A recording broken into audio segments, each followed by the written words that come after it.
Hello my lovelies, and welcome to another episode of Making a Beautiful Life with me, your host, Aiden Valentine. In this episode, I'll be making a bodice inspired by spring, wicked, and many other whimsical garments.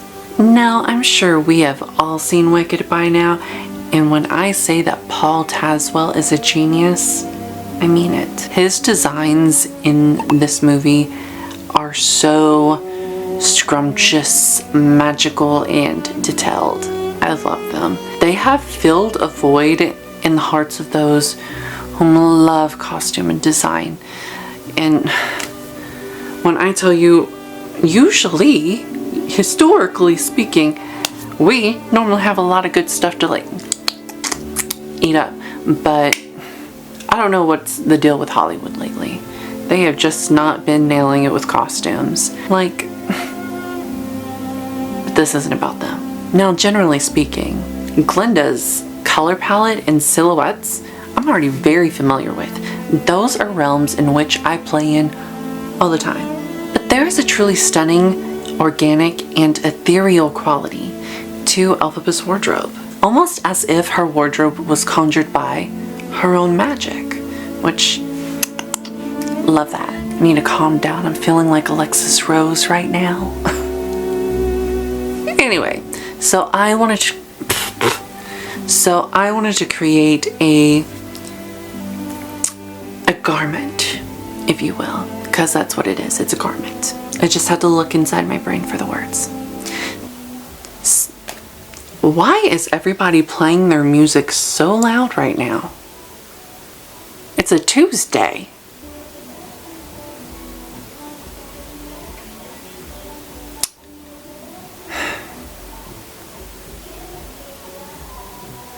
I swear that it's like they just got closer and now they're just staying there.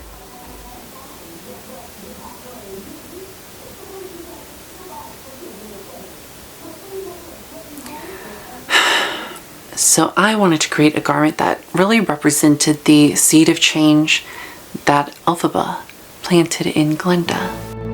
To create my pattern, I placed 3 layers of painter's tape to my dress form.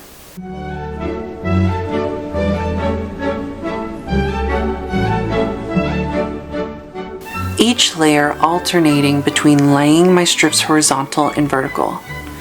Also, overlapping my strips and keeping them as flat as possible.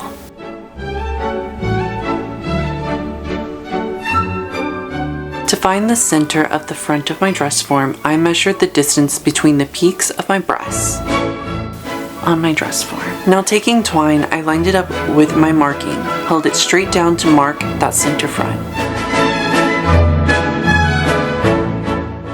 And I will use several variations of this method, just depending on what I need.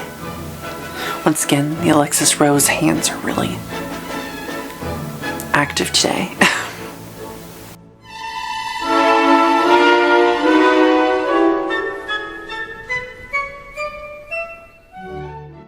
Once I had that sorted, I numbered each piece.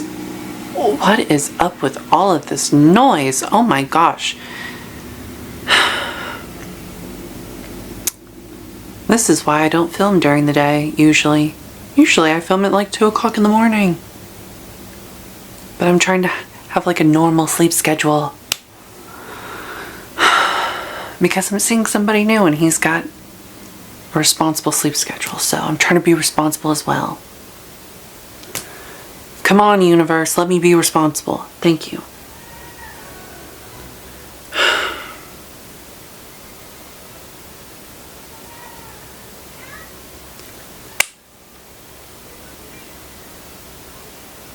It's normally never this noisy here. And once I had that sorted, now I'm out of my pattern paper, and instead of buying some new pattern paper, I managed to find some really old Christmas wrapping paper. So after I had cut out my pattern pieces, I applied them to the wrapping paper to add my seam allowances and clean up the overall shapes.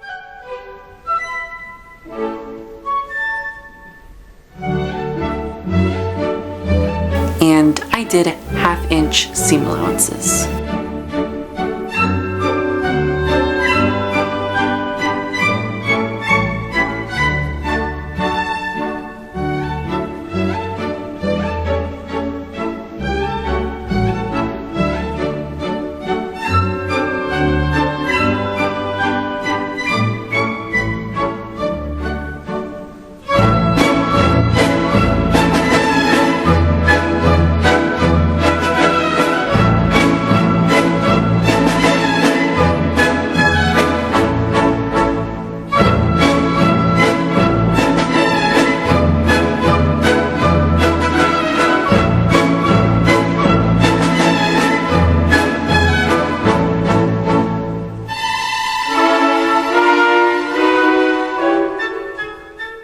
Now, I made a pretty tragic mistake in the process of doing this.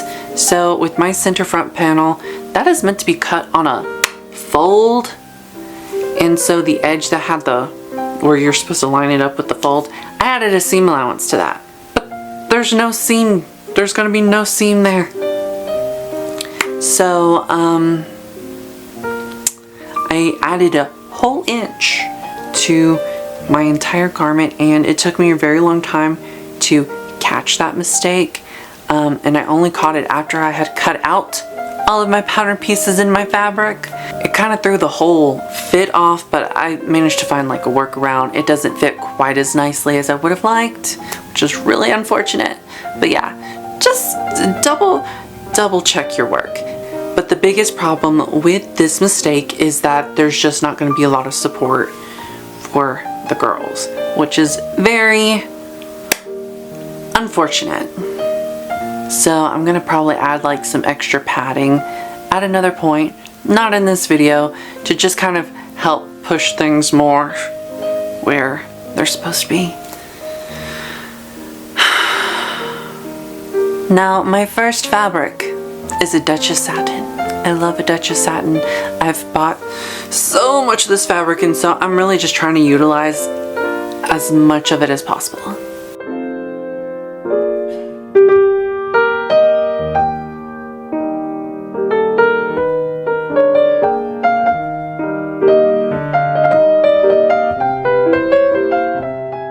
I pinned and cut out my pieces, but then I had a radical idea. Now, I love the 2015 Cinderella dress designed by Sandy Powell. She layered various fabrics like a silk chiffon over an iridescent organza to help create that magical, practical effect. And I just happen to have some iridescent organza, as any normal person would. And so I was like, hey, let's use that.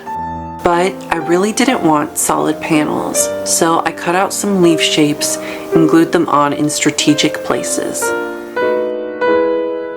But that gets covered up by a pink chiffon to create that sparkle from within quality.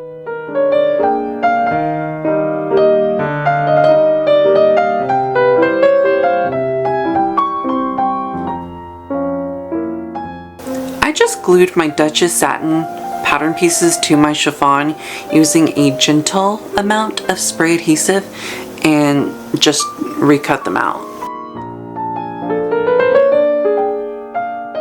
I did not want to do all that pinning, but I will say this.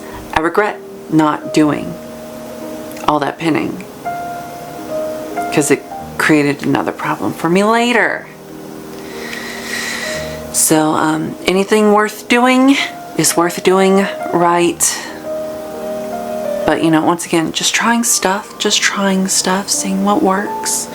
Feeling very experimental, and it turns out that, you know, the several thousands of years of people sewing, they figured it out before me. But yeah, sometimes doing things the old way is in fact the best way. Sometimes.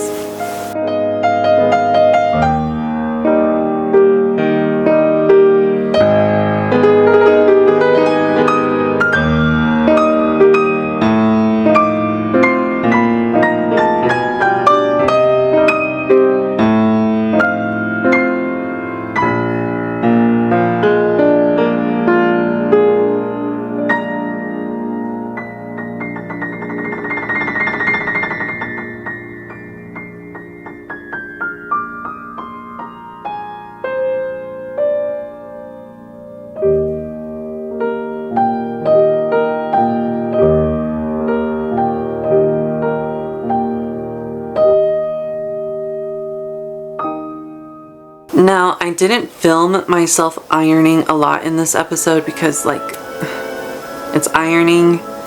But generally speaking, every time you see me make a seam, I am pressing that hoe open. Was that really strong language? I don't know. But it's just my personality today. I'm sorry. Press your seams. It just helps to make things look really nice and professional and just ooh and ah. That's the only way I know how to explain that. But yeah, it just makes things look a lot nicer, so do it. You will not regret it. Then I began working on my structural layer. I started with my canvas material, tracing my pattern pieces and cutting them out. Then cutting size appropriate pieces of cotton muslin and ironing the muslin. Then taking a canvas pattern piece and hitting it with my spray adhesive, sticking it on the muslin, and then ironing it so that everything is nice and smooth.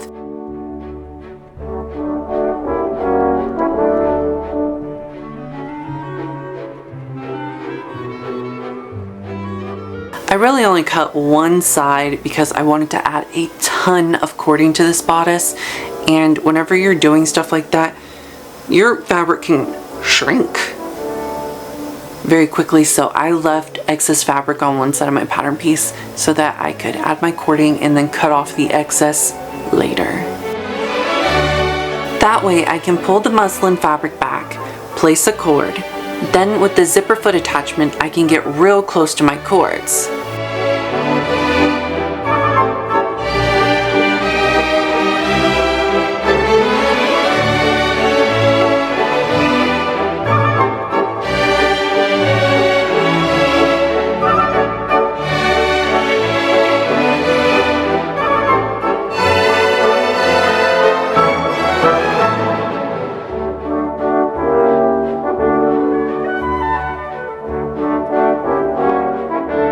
And I just repeated this process like 100 times because I freaking love cording. It just makes things look and feel very primo luxurious.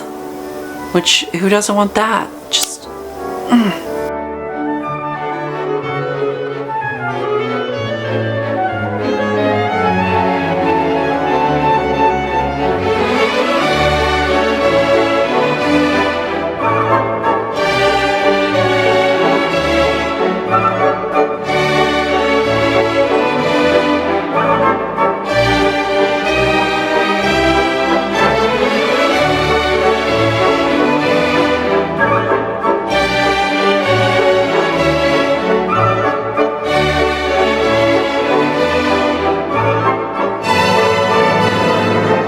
Now here comes the most time-consuming aspect of this project, embroidery. Taking my decorative layer, I draw a 1 inch by 1 inch grid on the inside in pencil before sketching my embroidery design.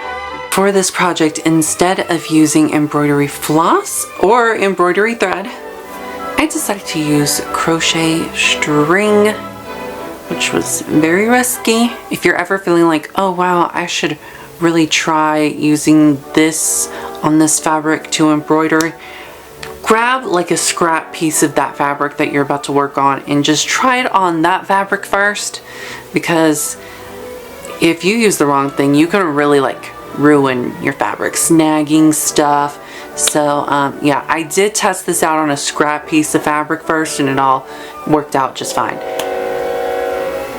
Well, it's just my day-to-day, ain't it?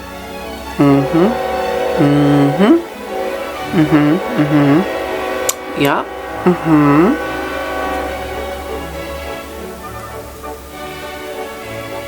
Everything worked out here, and I did test on some scrap fabric first, because after I had done all this work at this point, I was like, hell no, I'm not gonna mess this up.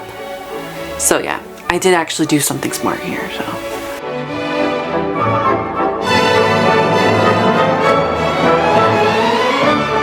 for the vines, I did a back stitch, but made it look like a chain stitch, which I've since learned how to do.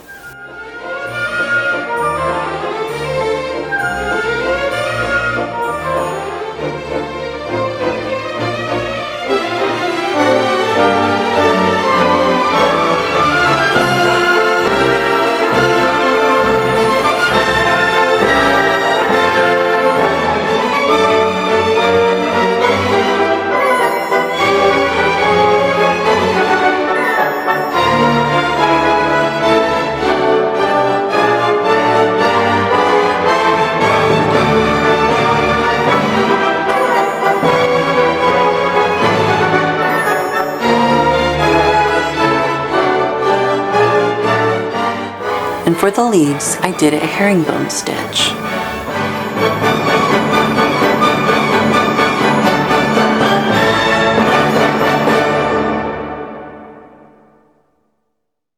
And then after doing all of that embroidery work, we get to the best part, which is the beading. I love beading, because it's, for me, oftentimes I like to do it in a way that's like really organic. I don't really have to do like a very specific design with my beading. So I can just kind of do it like very mindlessly. It's all 100% just vibes, nothing more to it.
Reaching the end of this project, spring was in full bloom, which was a very sobering reminder that this has taken me 4 months to do. It took me 4 months to finish. I started it in July and I finished it in April.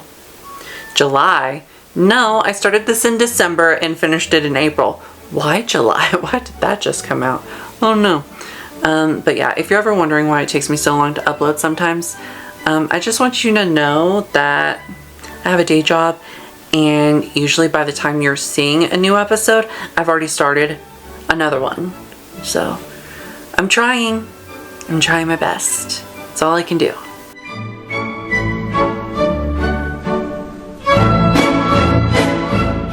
Then I added boning.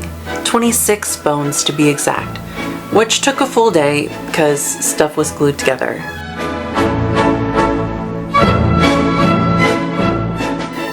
That was obviously not the smartest move on my end, but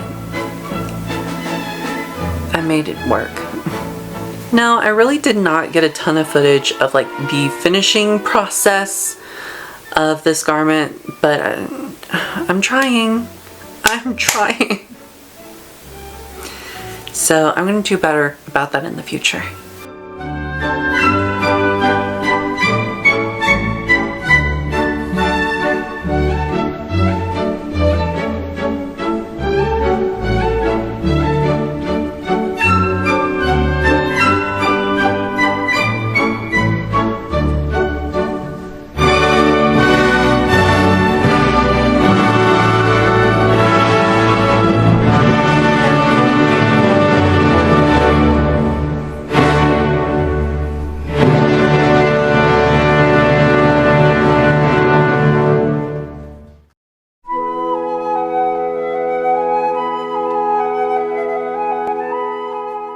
Now, originally I did want to make this bodice a lace-up back, but with the chiffon, I really wasn't sure how the eyelets were really going to work out, and I just kind of didn't want to risk it after putting in all this work, so I just did a zipper. And now it's time for the full reveal.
Now, I really wanted to discuss some upcoming changes to the format of this series.